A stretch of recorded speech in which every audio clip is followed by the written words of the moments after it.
চাচা হেনা কোথায়? হেনা এক বেটার লাগে বাইরেই গেছে। লম্বা বুঝাও আমারে, মাউয়ার বহালে বাড়ি ঘর তো সাজানো গোছানো কেন?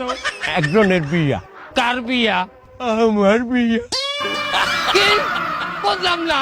ও বাবু, হেনার মায়ের ছোটকালে বাইরে যাওয়ার পর হইতে হেনার জন্য আমি তো বিবাহ করতে পারি নাই।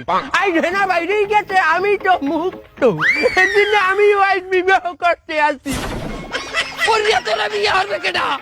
হেনা যে পোলার লাগে বাইরেই গেছে, আর মায়ের আমি আবার ভাগাই আনছি। মানে উঠবি চড়নে লাগ, তুই আমার মাইয়া ভাগাই লই যাবি, তোর মায়ের আমি বিয়ে হলমু। বাবু তুমি এখন যাও, আমার বিবাহের সময় হয়েছে। না, এটা আমি বিশ্বাস করি না। বাবু আর বউ, আজ 50 বছর পর আমি বিবাহ করতে আসি, তুই পাগড়ি হালাইনি। তোরই তো